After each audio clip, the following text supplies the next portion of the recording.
Olá, pessoal! Tudo bem com vocês? Eis-me aqui de volta, Amanda Anderman, a guia de vocês pelas maravilhas da Cidade Maravilhosa, também conhecida como Rio de Janeiro.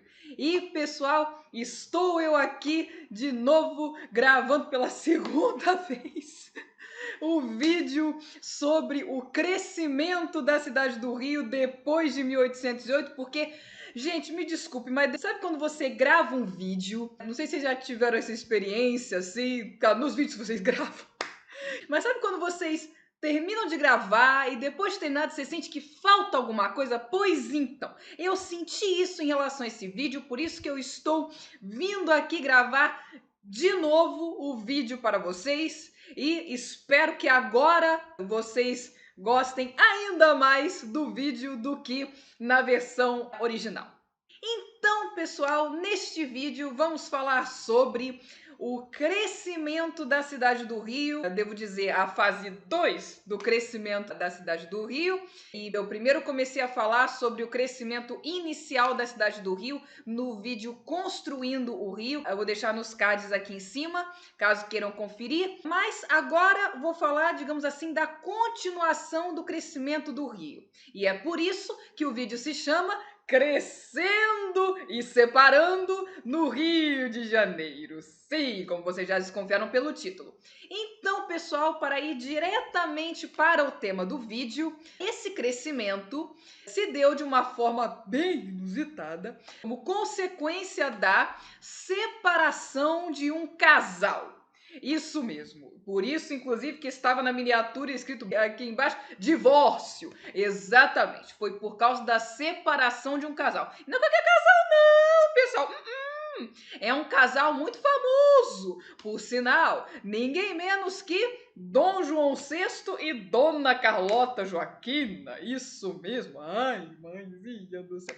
Para vocês verem, né, a separação de meros mortais causa bads, causa as pessoas ouvirem música de sofrência, para alguns causa até ir para o bar mais próximo, ou boteco mais próximo para afogar as mágoas, né? Mas quando se trata da separação de casal chique, famoso, etc., causa o crescimento de uma cidade em dois vetores diferentes. Ai, minha mãe do céu. Então, vamos lá para a apresentação em si de PowerPoint desse vídeo, que eu sei bem que quando eu estou falando aqui, vocês anseiam para ver as fotos, né, as coisas e tal. Então, vamos lá, pessoal, vamos lá. E aqui está, pessoal, a apresentação de PowerPoint, começando com ninguém menos que Dom João VI, como vocês podem ver aqui na pintura. E o que acontece, pessoal? Eu não vou falar muito sobre Dom João VI nesse vídeo especificamente, porque eu já falei sobre ele anteriormente no vídeo anterior a esse na série Rio, uma história que se chama Recebendo a Corte no Rio. Eu também vou deixar o card dele aqui em cima para que vocês assistam. Caso queiram, eu espero que queiram. Eu falei bastante sobre ele e tal, por isso não vou me alongar falando muito sobre ele neste vídeo em particular. E vou aproveitar então o ensejo desse vídeo, como toda relação, toda separação envolve duas partes, vou falar sobre a outra parte nesta separação, que é ninguém menos que Dona Carlota Joaquina, essa mesmo desta pintura. Aqui, na verdade, é uma pintura da infanta Dona Carlota Joaquina. Sim, quando ela ainda era uma infanta do Reino da Espanha. E sobre o casamento deles, pessoal, como todo casamento real, existem muitas fake news em cima, sabe? Um monte de boato, fake news e tal, e etc. E com Dom João VI e Dona Carlota Joaquina não é diferente. Mas, no caso deles, pelo menos, pode-se dizer que o que nós temos é meia fake news e meia não fake news. Então, a parte de fake news é o seguinte. Inclusive, está estampado para quem quiser ver no filme lá, a Carlota Joaquina da Carla Camurati, meu senhor amado. Podem assistir lá, inclusive, olha aqui eu fazendo propaganda, podem assistir lá se quiserem dar umas boas risadas.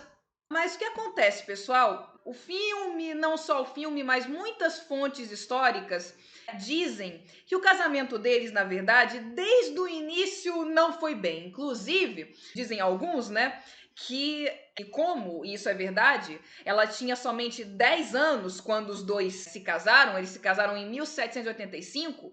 Existem muitas lendas, assim, muitos boatos acerca de que ela, quando foi consumar o casamento aos 10 anos de idade, vejam vocês, não sabia o que deveria ocorrer numa noite de núpcias, né? Se é que vocês me entendem. Então ela deu uma de Mike Tyson e mordeu a orelha do Dom João VI, ainda dizem que arrancou um pedaço da orelha do coitado, assim, e aí por isso o casamento demorou a ser consumado. Bom, gente, se vocês já ouviram falar isso, apaga completamente da memória. Isso não poderia ser maior fake news. Porque o que acontece, pessoal? Ainda que aos olhos de hoje, é claro, de hoje e para nós ocidentais, pareça completamente esdrúxula, para dizer o mínimo, a ideia de uma menina de 10 anos casar, e provavelmente daí é que vem toda essa mítica, né, e tal. Mas o que acontece, gente? Na verdade, o casamento nesse caso era só no papel, naquele momento que ela tinha 10 anos. E era a coisa mais comum do mundo que houvessem casamentos reais quando ou a noiva, ou o noivo, ou mesmo os dois eram ainda muito novos para consumar o casamento. E absolutamente não era esperado que os noivos saíssem da igreja após o casamento ser realizado e fossem lá consumar o casamento. Nesses casos, ao contrário, todo mundo sabia, inclusive o noivo, a noiva ou os dois, que levariam tempo ainda para o casamento ser consumado. Mas aí você deve estar perguntando: ah, mas Amanda, mas o casamento não tinha como principal objetivo a produção de herdeiros, então, nesse caso, se o noivo, a noiva ou os dois ainda fossem muito novos para casar, não seria melhor somente arranjar o casamento e então, somente quando eles estivessem prontos, aí sim fazer o casamento e até aí ficassem noivos? Então, pessoal, sim, um dos principais objetivos dos casamentos reais era, sim, a produção de herdeiros.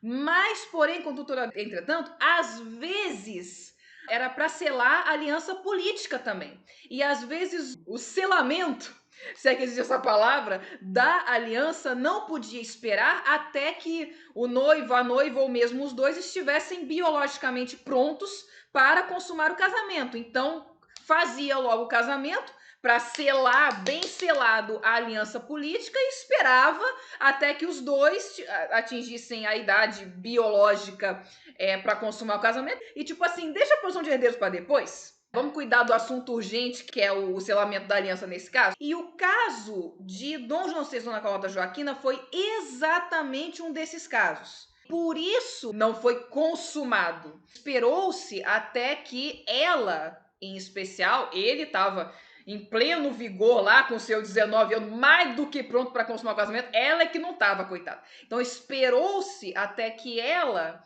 estivesse pronta. Inclusive, uma das maiores provas disso é uma carta que Dom João VI escreveu para sua irmã, que nesse momento já estava casada com o herdeiro do trono da Espanha. Isso mesmo, pessoal, porque ao mesmo tempo que Dom João VI se casou com Dona Carlota Joaquina, ou seja, Dona Carlota Joaquina veio para Portugal para se casar com Dom João VI, a irmã de Dom João VI foi para a Espanha para se casar com o herdeiro do trono da Espanha. Então, é claro, depois disso, Dom João VI se correspondia com a sua irmã por cartas, obviamente.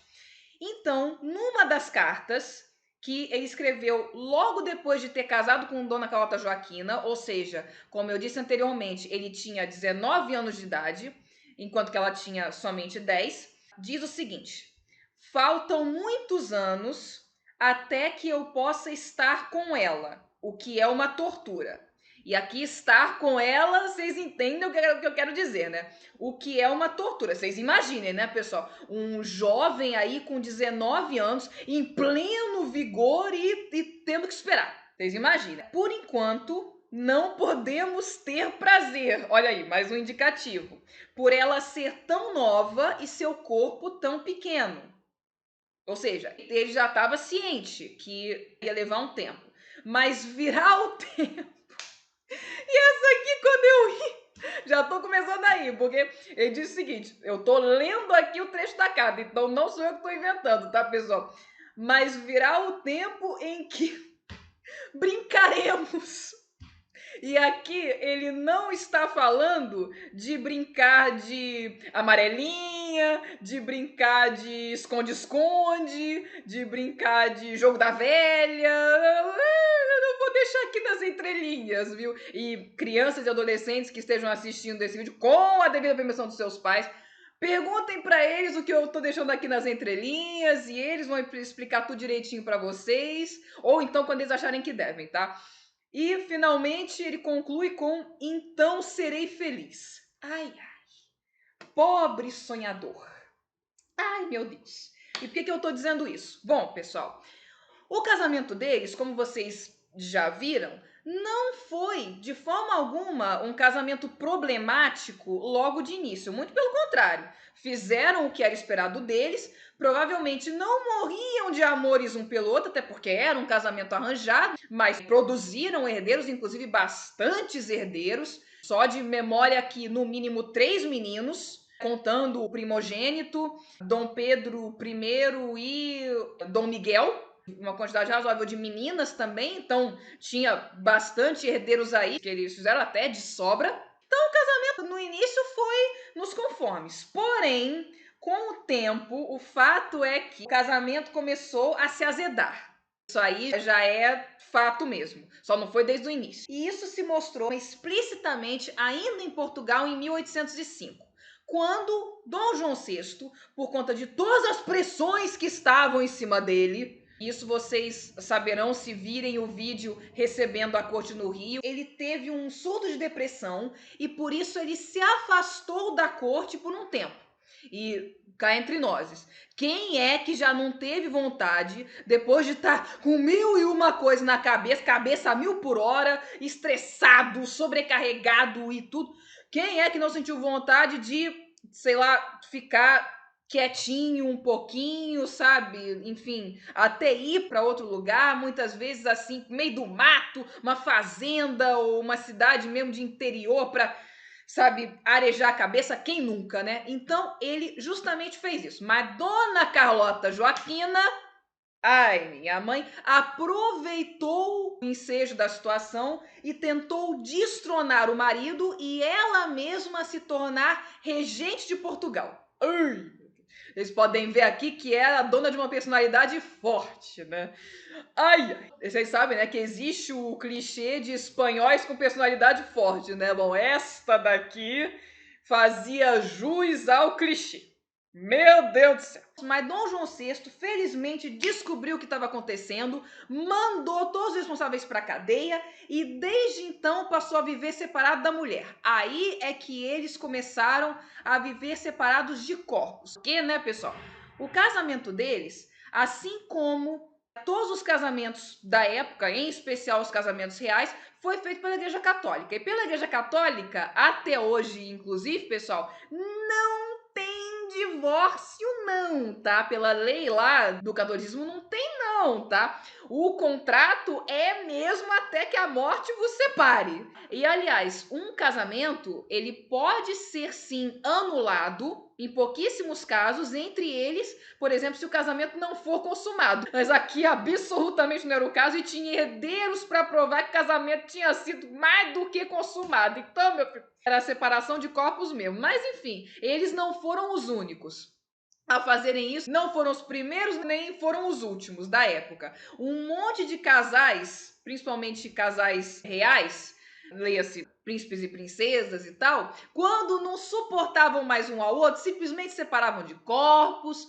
ou então continuavam vivendo juntos só para manter aí as aparências. Inclusive, um ou mesmo os dois tinham amantes e até filhos ilegítimos. Não sejamos hipócritas aqui. Rolava de tudo. Apesar de não poderem ir lá no Vaticano e assina aqui que estão divorciados, mas na prática fazia. E quando os dois chegaram ao Rio, a separação tornou-se ainda mais explícita, porque aqui eles ficaram na mesma casa por um tempo, talvez em quartos diferentes, provavelmente, mas por muito pouco tempo. Depois disso, foi literalmente cada um para um lado da cidade.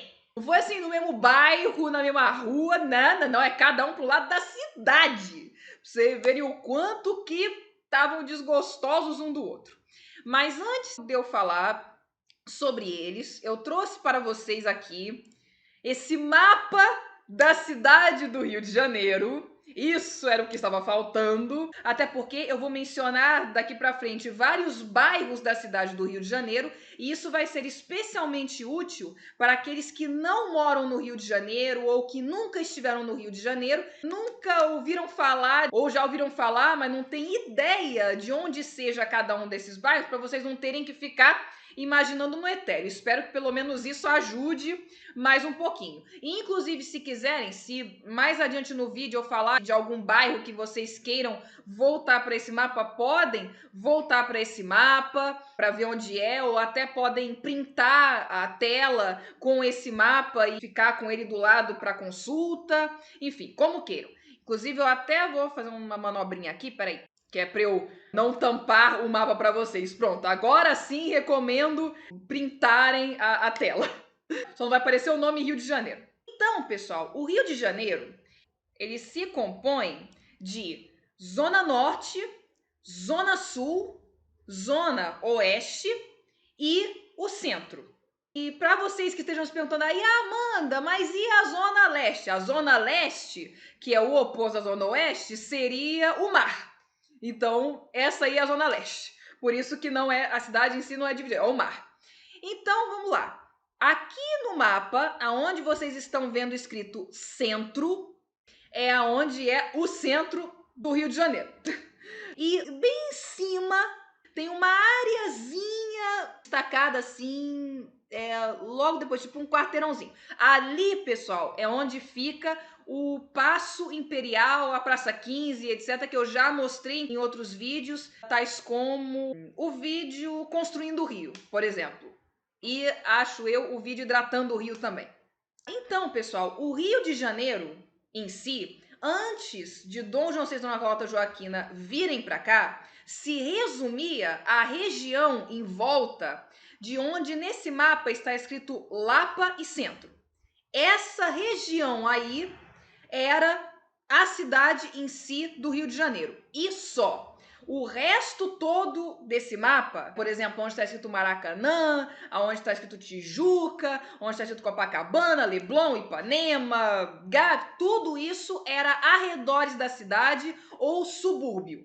Então, imaginem essas cidades pequenas, assim, do interiorzão do nosso Brasil, portugueses que estejam assistindo, imaginem uma aldeia, né? Porque realmente, né? E dessas bem rurais, assim, do interior, geralmente tem 2 ou 3 ruas principais, ou muitas vezes uma rua que vai e uma rua que volta, e nos arredores da cidade tem fazenda até perder de vista. Isso era o Rio de Janeiro antes de Dom João VI e Dona Carlota Joaquina virem para cá. Bom, quando eles vieram para cá, Dom João VI comprou o terreno que hoje é conhecido como Quinta da Boa Vista, e naquela época já foi batizado, creio eu, que por ele mesmo de Quinta da Boa Vista, e se mudou para lá, e esse terreno fica até hoje aonde está escrito Zoo, e onde está esse animal aí, que, salvo engano, acho que é um leão, mas tudo bem, porque justamente também é onde fica o zoológico aqui do Rio, ou bioparque, né, como rebatizaram hoje em dia, ou como queiram. Dom João VI se mudou para lá, só que naquela época não tinha o zoológico ainda, era só o casarão mesmo, como eu vou mostrar daqui a pouco. E Dona Carlota Joaquina se mudou para Botafogo. Isso, podem procurar onde está escrito Botafogo aí. Mas aqui no mapa está escrito Botafogo, gente, próximo ali das montanhas, do Cristo e tal, mais para dentro. Ela, como gostava ali da maresia, da brisa, do mar, se mudou para Orla de Botafogo. Então, vamos ver as casas de cada um dos dois agora. O terreno que Dom João VI comprou era este daqui.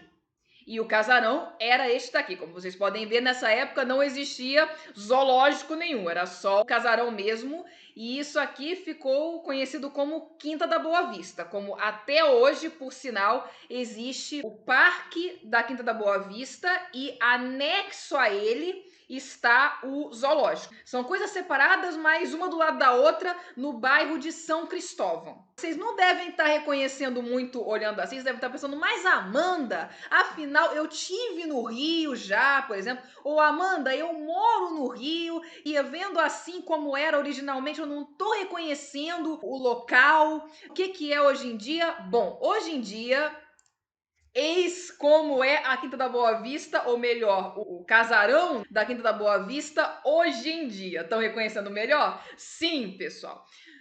Foi esse casarão mesmo que em 2018, infelizmente, pegou fogo. Foi sim. E na época, quando eu mencionava outros museus que têm nomes semelhantes, porque o nome técnico desse museu é Museu de História Natural, e aí tem também o Museu Histórico Nacional, que é outro museu que eu já mostrei para vocês, inclusive no vídeo sobre Tiradentes. Aí eu falava sobre esse museu e as pessoas perguntavam: ah, foi esse que pegou fogo? Não, não foi aquele não, foi esse aqui mesmo. Então, enquanto isso, Dona Carlota Joaquina, como eu já mencionei anteriormente, se mudou para a Orla de Botafogo.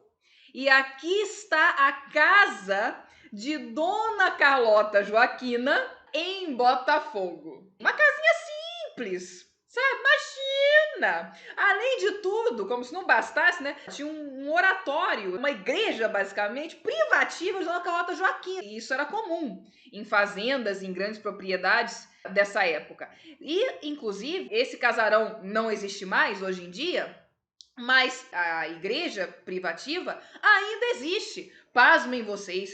E é esta daqui que fica na rua Marquês de Abrantes, quase esquina com a Praia de Botafogo. Só que hoje em dia os frequentadores mudaram um pouquinho, porque hoje em dia é uma paróquia de famílias polonesas. Ora, vejam vocês. E então, pessoal, com isso, a corte que veio com eles e também a corte que já vivia aqui também se dividiu. Parte da corte seguiu Dom João VI para São Cristóvão e a outra parte da corte seguiu Dona Carlota Joaquina para Botafogo. E com isso deu origem aos vetores Zona Norte e Zona Sul do Rio de Janeiro. E é por isso, minha gente, que o Rio de Janeiro tem Zona Norte e Zona Sul. Ah, e só um adendozinho, voltando para o mapa. A Zona Oeste, que eu me referi antes que você pergunte, mas e a Zona Oeste? É isso aqui onde está escrito Barra da Tijuca. E Barra da Tijuca, Recreio também, isso aí é Zona Oeste. A Zona Sul do Rio vai da Glória, como vocês podem ver no mapa, até a Gávea. Vocês podem ver também. Então, tudo que está entre a Glória e a Gávea é Zona Sul. E depois do centro, por exemplo, onde está escrito Maracanã, aqui onde está escrito Tijuca, isso é Zona Norte. Para ficar bem claro. Porque tem muita gente que acha, e eu já ouvi mesmo, que a Zona Sul começa em Botafogo. Não, começa na Glória. Olha assim, Flamengo não ser Zona Sul, Catete não ser Zona Sul, Laranjeira não ser Zona Sul, é Zona Sul também. Certo? Agora aí vocês podem perguntar, e Santa Teresa? É centro. Fica logo aqui do lado da Lapa, então é centro ainda. Então, voltando para onde estávamos, então, com esse êxodo da nobreza do centro da cidade, Aí isso acarreta também um empobrecimento do centro da cidade. É aqui que começa, aliás, o empobrecimento do centro, que vai culminar séculos depois com as reformas urbanas de Pereira Passos, que eu também já mencionei no vídeo Calçadões do Rio. Mas é aqui que começa o processo de empobrecimento do centro. E, a bem dizer, já tinha começado um pouquinho antes disso. E esse casarão aqui é um dos maiores, se não o maior e primeiríssimo exemplo disso, que é o casarão da família Teles de Menezes, porque em 1790 esse casarão aqui também pegou fogo e depois do incêndio, o casarão que antes era alugado pela família Teles de Menezes para famílias ricas do Rio de Janeiro, passou a ser frequentado por pessoas de classes mais baixas, passou a ser frequentado por mulheres da vida, essas coisas e tal. E depois disso a situação só piorou. O centro cada vez mais passou a ser um local para pessoas pobres residirem, levando inclusive à favelização do Morro do Castelo, que ficava próximo dessa região também, conforme eu já disse em vídeos anteriores. E então a expansão da urbe carioca propriamente dita se deu também com isso, com essa separação. Porque, como eu falei antes, o Rio de Janeiro se resumia à região entre o centro e a Lapa. E depois disso, voltando agora para o mapa, especificamente em 15 de outubro de 1808, foi determinado que os limites oficiais da cidade do Rio seriam o território compreendido entre o Rio das Laranjeiras, que é um afluente do Rio Carioca, que fica no bairro das Laranjeiras, ou seja, podem ver aí onde está escrito Laranjeiras no mapa. O limite seria aí, e o Rio Comprido, que ainda existe na Avenida Paulo de Fronten, que é essa avenida, inclusive, que no mapa aparece logo do lado de onde está escrito Zou. Então, mesmo em 1808, vocês podem ver que uma grande parte da cidade do Rio, inclusive Botafogo, ainda continuava sendo subúrbio, mesmo a Dona Carlota Joaquina e a elite morando lá, mesmo inclusive na Gávea tendo engenhos de açúcar desde lá do século XVII, continuou sendo arredores da cidade. E ainda, em cumprimento à promessa feita por Dom João VI, a Virgem de Santa Luzia foi aberta em 1817 a Rua Santa Luzia, que fica no centro, até a Rua da Ajuda. E eu não consegui uma foto da Rua Santa Luzia nessa época, mas eu consegui uma da Rua da Ajuda, que é exatamente essa daqui. Essa daqui, meus amigos, é a Rua da Ajuda, no trecho onde ela faz esquina com a Cinelândia, que fica no centro do Rio também conhecida antigamente como Largo da Mãe do Bispo.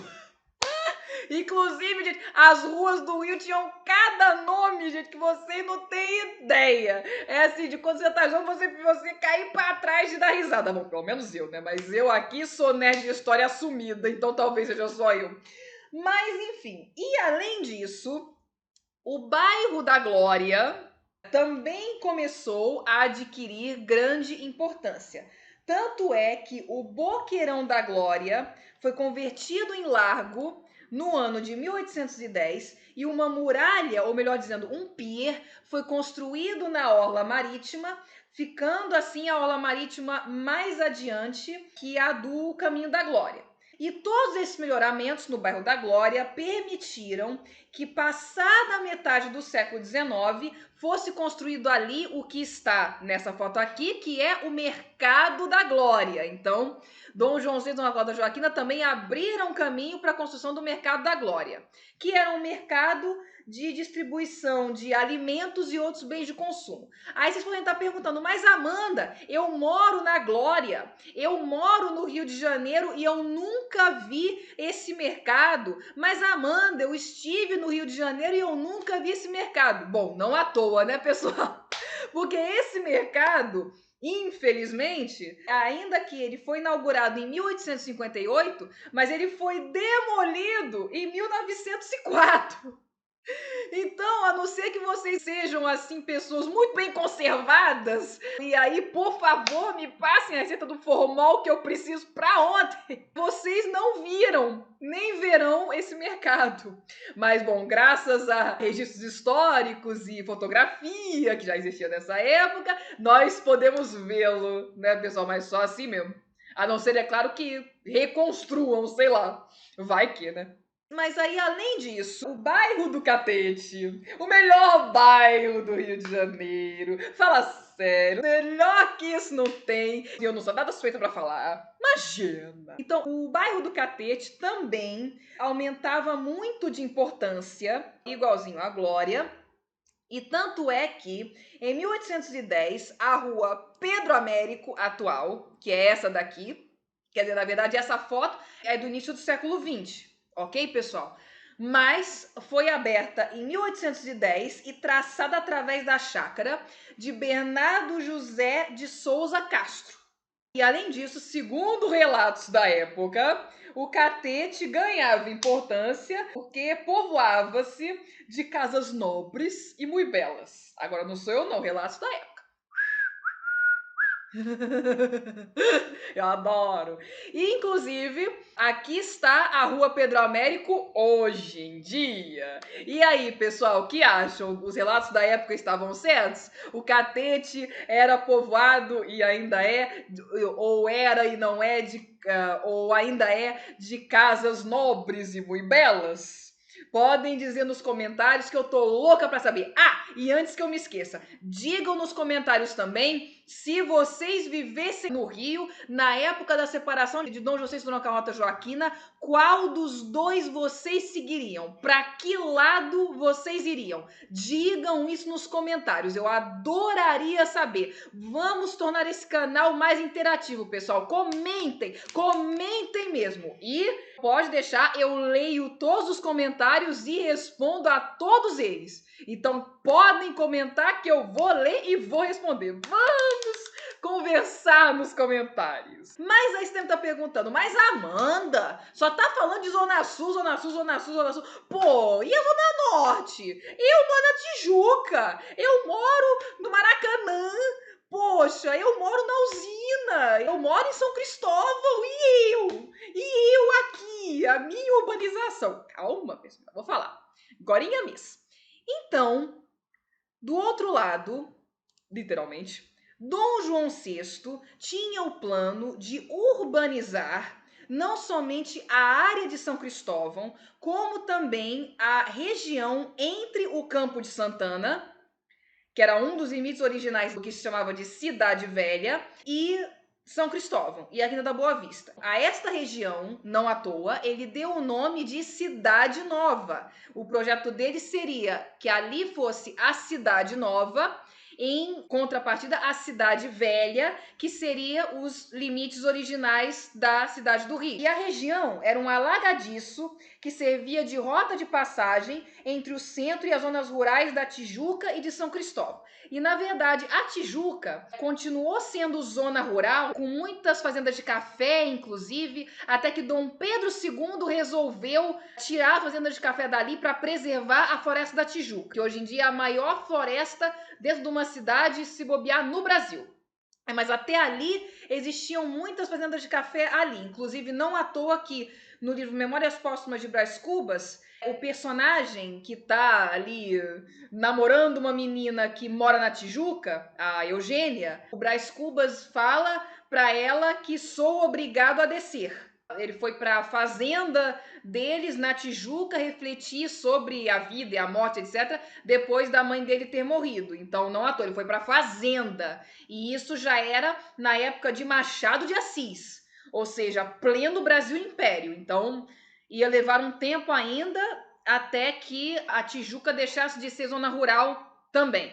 E a urbanização se deu concretamente com o decreto de 26 de abril de 1811, firmado pelo Dom João VI em pessoa. Ainda que ele ainda era príncipe regente nessa época, mas ele assinou o decreto, firmou o decreto e tal.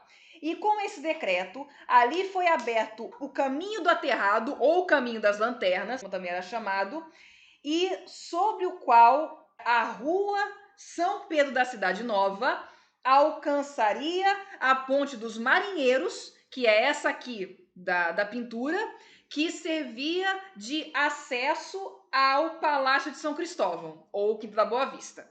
E assim se deu a urbanização da Cidade Nova. Então, pessoal, por hoje é só. Aqui termina este vídeo falando sobre a expansão da cidade do Rio de Janeiro. Espero que vocês tenham gostado do vídeo e se gostarem, deixem seu like, se inscrevam no canal, compartilhem esse vídeo com o maior número de pessoas possível e imaginável para que o maior número de pessoas possível e imaginável saiba das maravilhas da cidade maravilhosa e, como de costume nesse canal, vejo vocês no próximo vídeo. Tchau!